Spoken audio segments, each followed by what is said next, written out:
Welcome back to Superbly Said, Advanced English Vocabulary and Phrases. Yeah, and today we are jumping straight into the deep end. We really are.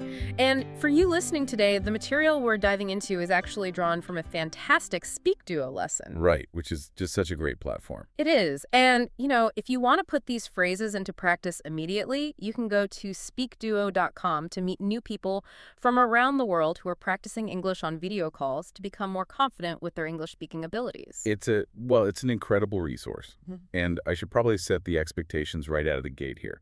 Today's deep dive is strictly for advanced English learners. I mean, we're skipping the basics entirely. Exactly. We're unpacking a series of really high-level idioms today. The goal is to arm you with the exact phrasing you need to navigate, chaotic investigations, high-stakes environments, and complex workplace dynamics. And that context is vital, right? Mhm. Because at an advanced level, it's no longer about just translating the literal definition of a word. Yeah, that's just not enough anymore. Exactly. It's about understanding the cultural weight, the history, and the subtle mechanics of a phrase, so you can actually use it with precision. For sure. So let's start right where most corporate crises and honestly most Monday mornings at the office usually begin. Total chaos and confusion. Oh, yeah. The absolute best place to start. Right. So we have a specific set of phrases designed for when things just aren't going smoothly. And I want to look at the phrase to bear with someone first. This is a fascinating one, mostly because of the subtle psychological work it does behind the scenes. If you compare it to simply asking someone to, wait, the dynamic is completely different. Because waiting is just waiting. Right. To wait for someone is an entirely passive command. You're just telling them to stop.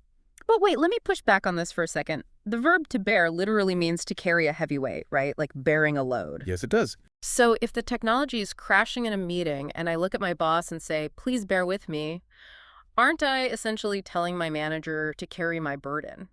Because that sounds like a dangerously arrogant career move. I love that you brought that up because that is exactly where the nuance lies. You aren't commanding them to do your work. Okay, so what am I doing then?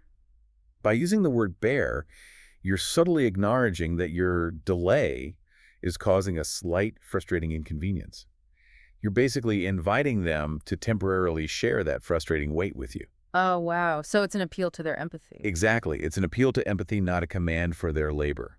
Ah, I see. It's a polite way to buy time without sounding, incompetent or dismissive. Precisely.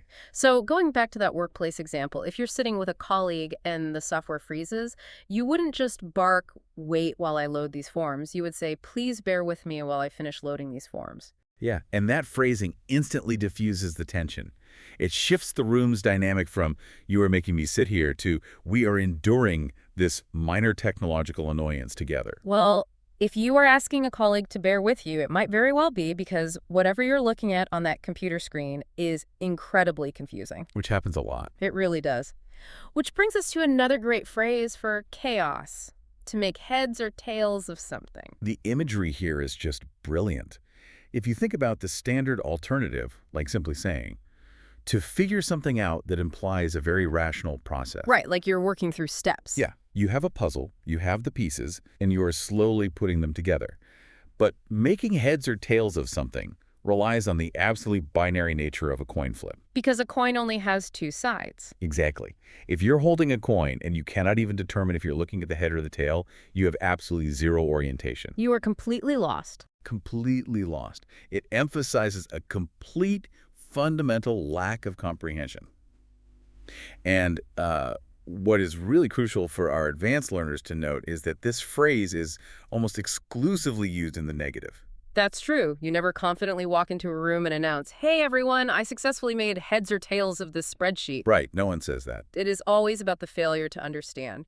So for those of you preparing for a language exam like IELTS, this is a goldmine. Oh, absolutely. In Speaking Part 2, you might be asked to describe a difficult task. You could say, when I first opened the software, I couldn't make heads or tails of the instructions. It paints a much more vivid picture of your bewilderment than just saying, I didn't understand. And often that mental bewilderment bleeds directly into physical chaos. When things break down, you might describe the situation by saying things were flying every which way. Oh, I picture like an explosion in a cartoon or maybe dropping a massive stack of tax documents in a windstorm. That is the exact energy of the phrase. Let's compare it to saying, A room is all over the place. If a room is all over the place, it's just messy. The books are on the floor, the coffee cups are on the desk. Exactly, it's static. But every which way implies active, chaotic motion. It suggests unpredictable, scattered vectors. Why do we add the word which in there, though? Like, why not just say every way? Well, the addition of which injects that feeling of unpredictability. It suggests that if you asked which way did it go, the answer is just all of them. Oh, I like that. So let's say you're describing a chaotic situation to a colleague. You might say, after the study meeting, papers were scattered every which way. It gives the listener a sense of kinetic energy that just saying, the papers were messy, entirely lacks. Okay, so we've survived the initial chaos. We've asked people to bear with us. We couldn't make heads or tails of the situation, and documents were flying every which way. It was a rough morning. Very rough. But eventually, the dust settles. And when you finally step out of that chaos, you experience a massive shift in tone. That's when you might use the phrase, to feel right at home. This is a beautiful idiom because it transcends physical comfort and moves straight into the realm of emotional security. How does it compare to just feeling comfortable, though? There is a stark difference. You can feel perfectly comfortable sitting in a very formal, sterile, luxury hotel lobby, but you don't necessarily feel a sense of belonging there. Right. Comfortable just means the chair is ergonomic and the air conditioning is set to a nice temperature. Exactly. But feeling right at home carries emotional warmth. It implies an immediate, almost instinctual sense of psychological safety and belonging, even if you are in a brand new environment. So for another IELTS speaking part 2 scenario where you are asked to describe a memorable place or starting a new job, you really want to elevate your language. Instead of saying, I felt comfortable, you say, even though it was my first day at the community event, I felt right at home. You're giving the listener a window into your internal emotional state. And the practical benefit of that feeling is that once you feel at home, once the anxiety of a new environment evaporates, you can finally focus on solving the problems in front of you. You can actually get to work. Exactly. You can start to get a fix on something. Ooh, get a fix on something. This one sounds like it belongs in a submarine movie, like beep, beep, beep, locked. It totally does. And that's because it actually originates from navigation. Before GPS, early sailors had to use the stars or landmarks to get a fix on their true position. Without that, they were just guessing. Right. Until they had that fix, they were essentially drifting blindly. So if we compare this to the common phrase, to look into something, the nuance becomes very clear. How so? Well, if a boss asks you about a supply chain problem and you say, I'll look into it, you are promising a vague general investigation. Yeah, it sounds a bit passive, honestly. Like you might casually browse the data if you have time after lunch. Exactly. But if you say, to get a fix on something, it implies active precision. You aren't just broadly investigating. You are definitively locating the exact parameters of the issue before you take action. You are acquiring the target. So in a high-stakes scenario with your boss, you could say, I need to get a fix on the core problem before I can offer a solution. Yeah, and that projects such extreme competence. It really does. It tells management that you refuse to act blindly and that your eventual solution will be highly targeted. Now that we have a fix on the problem, we enter the final stage of our linguistic journey today. This is the language of certainty and deep investigation. The stakes are getting higher. They are. If you think you found the answer, you might use a highly dramatic phrase to bet one's life on something. This is pure hyperbole, and I absolutely love it. But realistically, when would I ever use this? I mean, I wouldn't look at my manager and say, I would bet my life on this spreadsheet. They would think I was completely unstable. You are absolutely right, which is why, much like our earlier coin flip idiom, this phrase is almost always deployed in the negative. Oh, interesting. Yeah, the standard comparison here is to be sure about something. Saying I am sure is functional, but bringing your own mortality into the equation raises the stakes to the absolute maximum. You use it to show doubt. Exactly. By saying you wouldn't bet your life on it, you are perfectly calibrating your level of doubt. I see. It allows you to express general confidence while keeping a tiny, realistic sliver of caution. Exactly. Think about an IELTS speaking or part 2 example where you have to make a prediction. You could say, the plan looks good, but considering the unpredictable market, I wouldn't bet my life on it succeeding. It shows the examiner or, your colleagues that you are analytical, nuanced, and capable of seeing the broader risks without tearing down the whole idea. So if you can't bet your life on a theory because there's still a shadow of a doubt, what do? You look for clues. You look for the ultimate clue, a dead giveaway. A great phrase. But I have to ask, a clue isn't deceased. Why on earth do we call it a dead giveaway? That is a fantastic quirk of the English language. Sure. Over centuries, the word dead evolved an entirely separate colloquial meaning as an intensifier. Really? Yeah, it can mean absolute, exact, or undeniable. Think of phrases like hitting the dead center of a target, or a machine coming to a dead stop, or even the navigational term, dead reckoning. Ah, so it means there is zero room for misinterpretation. It is absolutely dead on. Correct. Compared to a simple clue, which might be subtle, ambiguous, or require heavy interpretation, a dead giveaway instantly ruins a secret. It is an involuntary, undeniable revelation of the hidden truth. So in a tense workplace conversation, you might say, his nervous laugh was a dead giveaway that he was uncomfortable with the new deadlines. Exactly. It wasn't just a tiny hint. It was an absolute, undeniable confirmation of his internal state. And spotting that dead giveaway is often the turning point in any investigation, which naturally brings us to our final phrase to get to the bottom of something. The ultimate goal. But how is this different from just solving a problem? It is all about the depth of the fix. If a water pipe is leaking and you wrap a piece of tape around it, you solve the immediate problem. But you didn't fix the pipe. Right. But getting to the bottom of something implies that you are digging. You're grabbing a shovel and going into the dirt. Metaphorically, yes. Yeah. You are digging through layers of deception, complexity, or like heavy corporate bureaucracy.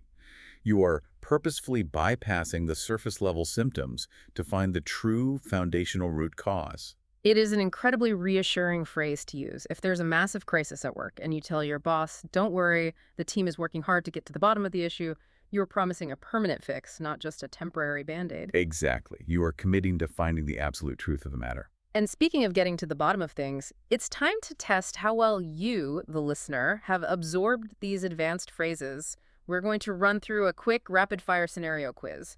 The rules are simple. One of us will read a scenario with 3 possible meanings, option A, option B, and option C. We will repeat the target phrase multiple times to jog your memory. And we genuinely want you to try and guess the correct answer before we reveal it. Let's do it. I'll start us off with question 1. Imagine a chaotic presentation. The speaker asks the audience to bear with him while the technical team fix the projector. This means he wanted them to, option A, actively assist the technicians by offering their personal technological troubleshooting expertise. Option B, remain incredibly patient and tolerant while he managed the unexpected interruption. Or option C, completely leave the main auditorium and return after the technical difficulties. Feel free to pause the podcast here if you need to think about the answer. Got your guess. The correct answer is option B. He wanted them to remain incredibly patient and tolerant. Remember, the phrase bear with him acknowledges a shared burden. Just like our earlier example, where you might politely ask a colleague to bear with you while you finish loading forms. It's a request for empathy during a slight inconvenience. Let's move to question 2. I'll take this one. Picture a frustrated accounting team. Because the financial report lacked clear formatting, the board couldn't make heads or tails of it, meaning they, option A, immediately rejected the proposed budget and requested a completely new analysis. Option B, firmly decided to independently investigate the highly suspicious corporate financial records. Or option C, were entirely unable to understand the confusing and chaotic accounting document. Feel free to pause the podcast here if you need to think about the answer. All right, the correct answer is option C. They were entirely unable to understand the confusing document. If you cannot make heads or tails of something, you lack even a binary orientation. We talked about this with the IELTS example earlier, where a user couldn't make heads or tails of the software instructions. It signifies a total lack of comprehension. All right, question 3. Following the sudden explosion in the laboratory, the vital research papers were scattered every which way, indicating they were, option A, thrown across all possible directions in a completely disorderly physical manner. Option B, carefully collected and safely stored inside the designated emergency containment units. Or option C, permanently destroyed by the intense heat generated during the chemical fire. Feel free to pause the podcast here if you need to think about the answer. So the correct answer is option A. They were thrown across all possible directions. Right. When things fly every which way, it implies active, chaotic, unpredictable vectors of motion, much like our earlier example of meeting papers flying every which way after a sudden disruption in the office. Here is question 4. Moving out of the chaos. Despite joining the international team just yesterday, the new developer seemed to feel right at home, suggesting she, option A, strongly preferred to complete her daily professional duties via remote telecommuting. Option B felt perfectly comfortable and remarkably relaxed within the unfamiliar office setting. Or option C frequently requested extensive personal leave to manage her ongoing domestic responsibilities. Feel free to pause the podcast here if you need to think about the answer. The correct answer is option B. She felt perfectly comfortable and remarkably relaxed. Yeah, to feel right at home is about emotional warmth and belonging. This connects back to the IELTS example we discussed, where attending a community event immediately made you feel like you felt right at home. Let's look at question 5. Before committing millions to the marketing campaign, the executives needed to get a fix on the target demographic, meaning they needed to, option A, aggressively manipulate the existing consumer data to justify their spending choices. Option B, quickly abandon the ambitious project due to overwhelming initial logistical challenges. Or option C, accurately understand and clearly identify the specific characteristics of the audience. Feel free to pause the podcast here if you need to think about the answer. Okay, the correct answer is option C. They needed to accurately understand and clearly identify the audience. You want to lock on to the target. Just like the boss who needed to get a fix on the core problem before offering a solution, to get a fix on something means achieving absolute precision and navigational certainty before taking action. Question 6. The stakes are getting higher. The senior scientist stated that while the preliminary results were promising, she wouldn't bet her life on them, indicating she, option A, was not absolutely certain that the initial experimental findings were entirely true. Option B was actively risking her prestigious professional reputation to publish the controversial study. Or option C was completely terrified of facing potential public backlash from the scientific community. Feel free to pause the podcast here if you need to think about the answer. The correct answer is option A. She was not absolutely certain. Exactly. By stating she wouldn't bet her life on it, she introduces that crucial sliver of doubt, much like our example of not wanting to bet your life on the success of a business plan in an unpredictable market. It brilliantly calibrates your level of certainty. Almost done. Question 7. The suspect's slightly trembling hands were a dead giveaway during the tense interrogation, representing option A, a highly complex medical condition requiring immediate attention from attending physicians. Option B, an obvious sign and revealing clue demonstrating his extreme internal discomfort. Or option C, a carefully calculated distraction designed to intentionally mislead the investigating detectives. Feel free to pause the podcast here if you need to think about the answer. And the correct answer is option B. It was an obvious sign and revealing clue. A dead giveaway is an absolute undeniable revelation. Remember the workplace example where a nervous laugh was a dead giveaway of a colleague's discomfort? It instantly ruins the secret. And our final question, question 8. The dedicated investigative journalist spent 3 agonizing years trying to get to the bottom of the corruption scandal, meaning he attempted to, option A, intentionally secure a highly lucrative publishing contract by exaggerating the political rumors. Option B, systematically destroy the established reputations of several incredibly prominent local government officials. Or option C, thoroughly discover the real cause and hidden truth behind the complex situation. Feel free to pause the podcast here if you need to think about the answer. The correct answer is option C. He attempted to thoroughly discover the real cause and hidden truth. Right, because to get to the bottom of something requires digging through layers of complexity to find the true foundation. Just like a corporate team working tirelessly to get to the bottom of a stubborn company issue. If you nailed all 8 of those, you are in phenomenal shape. You are well on your way to mastering the nuances of these advanced conversational phrases. But as we wrap up, I want to leave you with a final thought to mull over. Take a step back and look at the language we'd explored today. Notice how so many of these phrases rely heavily on the language of physical space, mass, and depth. Oh, that's true. We talk about trying to get to the bottom of a problem, or looking every which way, or taking on a bearable physical weight. Even getting a fix on something is entirely spatial. Yeah, it's just like navigation. Exactly. So my question to you listening is, how does this spatial language subconsciously shape how we actually perceive and solve abstract problems in our everyday lives?